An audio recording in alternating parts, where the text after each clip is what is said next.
अस्सलामुअलैकुम भाई और अपने अपने भाइयों की बहनों, आप सबका खुशामदीद है हमारी एक और नई वीडियो में। तो आज हम इस वीडियो में जिस शख्सियत की बायोग्राफी डिस्कस करने वाले हैं उनका नाम है डॉक्टर आफिया सिद्दीकी। वीडियो शुरू करने से पहले हमारे चैनल ऑटोबायोग्राफिया को सब्सक्राइब करें और बेल आइकन लाजमी दबाएं ताकि ऐसी आने वाली और वीडियोस आपको मिलती रहें। तो आए आपका टाइम वेस्ट किए बगैर वीडियो शुरू करते हैं। आफिया सिद्दीकी कराची पाकिस्तान में एक बरतानवी तरबियत याफ्ता न्यूरो सर्जन मोहम्मद साले सिद्दीकी और इस्लामी उस्ताद, समाजी कारकुन और खैराती रज़ाकार असमत के यहाँ पैदा हुई। इनका ताल्लुक उर्दू बोलने वाले महाजिर कराची के देवबंदी बिरादरी से है। इनकी परवरिश एक मुशाहिदा करने वाले मुसलमान घराने में हुई। हालांकि इसके वालिदैन ने साइंस में तकनीकी तरक्की को समझने और इस्तेमाल करने के अज़म के साथ अकीदतमंद इस्लाम को जोड़ दिया था। असमत सिद्दीकी सियासी और मजहबी हलकों में नुमायां थी और जहाँ कहीं भी रहीं इस्लाम पर क्लासेस पढ़ाती थी।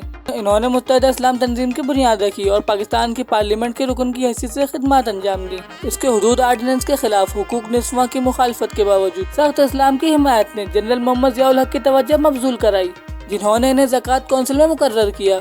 आफिया सिद्दीकी 3 बहन भाइयों में सबसे छोटी थी। इनके भाई मोहम्मद ने हेविस्टन टेक्सास में आर्किटेक्ट बनने के लिए तालीम हासिल की, जबकि इसकी बहन फौजिया हार्वर्ड से तरबियत याफ्ता न्यूरोलॉजिस्ट है जो बाल्टीमोर के सिनियाई अस्पताल में काम करती थी और पाकिस्तान वापस आने से पहले जॉन हॉपिंस यूनिवर्सिटी में पढ़ाती थी। आफिया ने 8 साल की उम्र तक ज़ैम्बिया में स्कूल में तालीम हासिल की और अपनी इब्तिदाई और सानवी तालीम कराची में मुकम्मल की।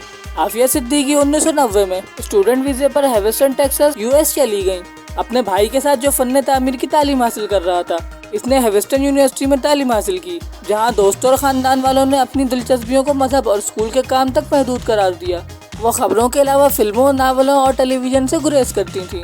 3 सेमेस्टर के बाद वो मैसाचुसेट्स इंस्टीट्यूट ऑफ टेक्नोलॉजी में मुंतकिल हो गयी। आफिया सिद्दीकी ने अपनी तहकीकी तजवीज़ पाकिस्तान में इस्लामाइजेशन और खवातीन पर इसके असरात के लिए $5000 का कैरोल एल विल्सन अवार्ड जीता। इसने 1995 में हयातियात में BS के साथ ग्रेजुएशन किया। 1995 में वो अपनी वालिदा की तरफ से कराची में पैदा होने वाले इंस्टियोलॉजिस्ट अमजद मोहम्मद खान के साथ अरेंज मैरिज के लिए राजी हो गयी, जिसको इन्होंने कभी देखा भी नहीं था। शादी की तकरीब टेलीफोन पर की गई। खान इसके बाद अमेरिका आया और ये जोड़ा पहले लेक्सिंगटन मैसाचुसेट्स और फिर बोस्टन के रॉक्सबेरी के मिशन हिल मोहल्ले में रहता था, जहाँ इसने खवातीन के अस्पताल में एनेस्थीसियोलॉजिस्ट के तौर पर काम किया। इसने 1996 में एक बेटे मोहम्मद अहमद और 1998 में एक बेटी मरियम बिनते मोहम्मद को जन्म दिया। आफिया सिद्दीकी ने ब्रेंडिस यूनिवर्सिटी में इल्मी न्यूरो साइंस की तालीम हासिल की। 1999 के अवाइल में जब वो ग्रेजुएट तालिब इल्म थी, इसने जनरल बायोलॉजी लेबोरेटरी का कोर्स पढ़ाया। इसने 2001 में PhD की डिग्री हासिल की। अचानक इसकी अज़दवाजी जिंदगी में तनाव पैदा होना शुरू हो गया, जो आफिया सिद्दीकी के शौहर के मुताबिक इसकी सरगर्मी और जिहाद से बेपनाह लगन की वजह से हुआ। आफिया सिद्दीकी आर्जी तौर पर अपने शौहर से इस वक्त दूर हो गई जब इसने इस पर एक बच्चे की बोतल फेंकी, जिसकी वजह से आफिया सिद्दीकी के होठ फट गए और इनके होठ को सिलाई करने के लिए इमरजेंसी रूम जाना पड़ा। 2001 के मौसम गर्मा में जोड़े माल्डन मैसाचुसेट्स चले गए। अगस्त 2002 में खान ने इल्जाम लगाया कि वो आफिया सिद्दीकी और इनकी शादी के 7 साल के दौरान बदसलूकी और जोड़ तोड़ करता रहा। इसे शुबा था कि वो शिद्दत पसंद सरगर्मियों में मुलव्विस है। खान आफिया सिद्दीकी के वालिदैन के घर गया और इसे तलाक देने के इरादे का ऐलान किया और इसके वालिद से बहस की। कुछ ही देर बाद आफिया सिद्दीकी के वालिद दिल का दौरा पड़ने से इंतकाल कर गए और इस वाक़े का इल्जाम आफिया सिद्दीकी के शौहर पर लगाया गया। सितंबर 2002 में आफिया सिद्दीकी ने सुलेमान को जन्म दिया, जो इनके 3 बच्चों में से आखिरी था, और थोड़े अरसे बाद तलाक के दस्तावेजात पर दस्तखत करने के बाद दोनों एक दूसरे से फिर दोबारा कभी नहीं मिले।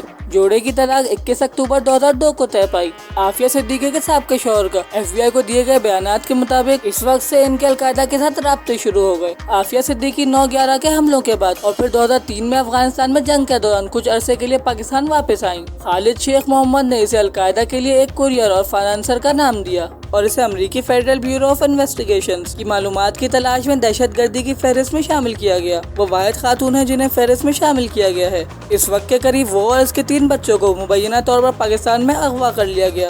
5 साल बाद वो गजनी अफगानिस्तान में दोबारा नमूदार हुई और अफगान पुलिस ने इन्हें गिरफ्तार कर लिया और FBI ने पूछगछ के लिए रखा। लोगों का ख्याल है कि इन्हें बिग्राम एयरफोर्स बेस में एक भूत कैदी के तौर पर असीर रखा गया था। इस इल्जाम की अमरीकी हुकूमत इनकार करती है। हिरासत में दूसरे दिन के दौरान इसने मुबैना तौर पर अमरीकी FBI और आर्मी के एहलकारों को एक M4 कार्बाइन के साथ गोली मार दी, जो तफ्तीश करने वालों में से एक ने अपने पाँव से फर्श पर रखी थी। जब एक वारंट ऑफिसर ने जवाबी फायरिंग की तो इन्हें धड़ पर गोली लगी। इन्हें अस्पताल में दाखिल कराया गया, इलाज किया गया और फिर इसे अमेरिका के हवाले कर दिया गया, जहां सितंबर 2008 में इस पर गजनी के पुलिस स्टेशन में एक अमरीकी फौजी पर हमला और कत्ल की कोशिश के इल्जामात के तहत फर्द जुर्म आयद की गई। इन इल्जामात से इन्होंने साफ इनकार कर दिया कि इन्होंने ऐसा कुछ भी नहीं किया। इन्हें 3 फरवरी 2010 को मुजरिम करार दिया गया और बाद में इन्हें 86 साल कैद की सजा सुनाई गई। इनके केस को पाकिस्तानी अमरीकी कशीदगी का फ्लैश पॉइंट कहा जाता है। पाकिस्तान में इसकी गिरफ्तारी और सजा को अवाम ने इस्लाम और मुसलमानों पर हमले के तौर पर देखा और मुल्क भर में बड़े एहतजाजी मुजाहरे हुए। अमेरिका में रहते हुए वो कुछ लोगों की तरफ से खास तौर पर खतरनाक समझी जाती थी। इस्लाम पसंदों के साथ इनकी मुबैना वाबस्तगी की वजह से मीडिया की मुतअद्दिद तंजीमों ने इन्हें लेडी अलकायदा करार दिया। इस्लामिक स्टेट ने इसे 2 मौके पर कैदियों के लिए तिजारत करने की पेशकश की है, एक बार जेम्स फोली के लिए और एक बार कैला मॉलर के लिए। पाकिस्तानी न्यूज मीडिया ने इस मुकदमे को मजाक करार दिया है, जबकि दीगर पाकिस्तानियों ने इस रद्द अमल को घुटने से झुका देने वाली पाकिस्तानी कौम परस्ती का नाम दिया। इस वक्त के पाकिस्तान के वज़ीर आज़म यूसुफ रज़ा गिलानी और अपोजिशन लीडर नवाज शरीफ ने इनकी रिहाई के लिए जोर देने का वादा किया था, लेकिन अब तक इनको रिहाई नहीं मिल सकी।